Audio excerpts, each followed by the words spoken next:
Alam nyo ba mga mi, sa loob lamang ng 10 minuto, makakagawa na tayo ng masarap na dessert. At higit sa lahat, 3 sangkap lamang ang ating kailangan. Yes mga mi, kaya kung interesado ka, tara samahan mo ako hanggang dulo. Sa recipe na ito, gagamit lamang tayo dito ng cream o. Yes mga mi, pwede kayong gumamit dito kahit anong klaseng biskwit na gusto nyong gamitin. At dahil meron naman kami nito, kaya pwede na ito. Ang gagawin lang natin dito, tatanggalin lamang po natin yung palaman niya sa gitna. Madali lang naman ito gawin mga mi, kaya hindi kayo maiinip. At ang kagandahan pa dito kasi pwede nyo itong maging banding na mga anak nyo. Yes mga mi, pwede nyo silang pagtanggalin ng palaman dito sa biskwit. Pagkatapos pala natin matanggal yung mga palaman, ganito naman yung gagawin natin. Bali puputulin lang natin ito mga mi. Yung katamtamang laki at lit lamang po. Dumako naman tayo dito sa pangalawang sangkap na gagamitin natin. Gagamit tayo dito ng 4 na pack na ganitong klaseng marshmallow. Kung wala naman kayong ganitong klaseng marshmallow, pwede naman po kahit yung plain lang na marshmallow. Ito kasing ginamit ko mga mi, meron siyang chocolate na palaman sa gitna. Dumako naman tayo dito sa pangatlong sangkap na gagamitin natin. Gagamit lamang po tayo dito ng margarine, tutunawin lamang po natin ito. At kapag natunaw na nga, pwede na natin ilagay yung mga marshmallow. By the way mga mi, pwede kayong gumamit dito ng butter kung meron naman kayo. Hahaloy lamang po natin ito hanggang sa lumabas na nga yung mga palaman niya sa gitna. Hanggang sa maging ganito na nga yung itsura niya. At kapag ganito na nga, pwede na po natin ilagay dito yung ating mga cream o. At pagkatapos nga nito, kailangan lang po continuous po yung paghahalo natin dito. Yes mga mi, hindi naman po masyadong mahirap gawin ang dessert na ito. Kailangan lang po hahaloy lang natin ito para mag-well combine yung ating mga biskwit at yung ating marshmallow. At kapag okay na nga, pwede na natin itong ilagay sa ating paghulmahan. Mga mi, hindi ko na pala naipakita, na brush ko pala yung ating paghulmahan ng oil. Yes mga mi, importante yan para hindi po dumikit itong ating dessert. At pagkatapos nga natin itong maplat, ilalagay na natin yung mga palaman na tinanggal natin kanina. O diba, para mas maganda at mas appealing naman tingnan itong ating ginagawa. So pagkatapos nga natin mailagay yan sa ibabaw, agad-agad po pwede na nating hiwain isa-isa. Ay nako mga mi, try nyo ng recipe na ito. Sigurado akong magugustuhan nyo ito.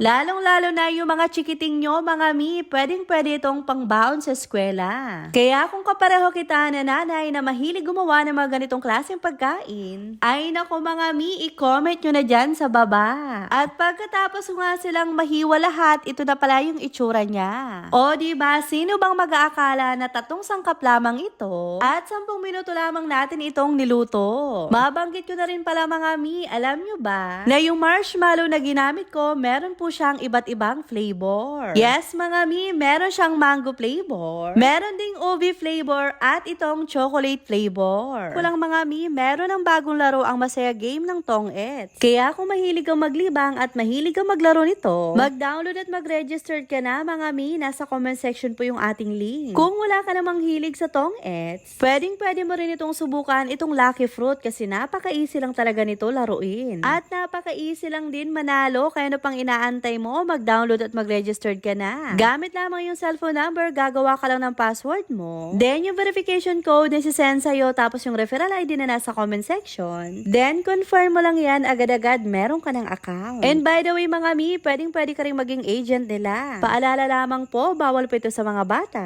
At gawing libangan lang po natin ito. And syempre, wala naman pong pilitan.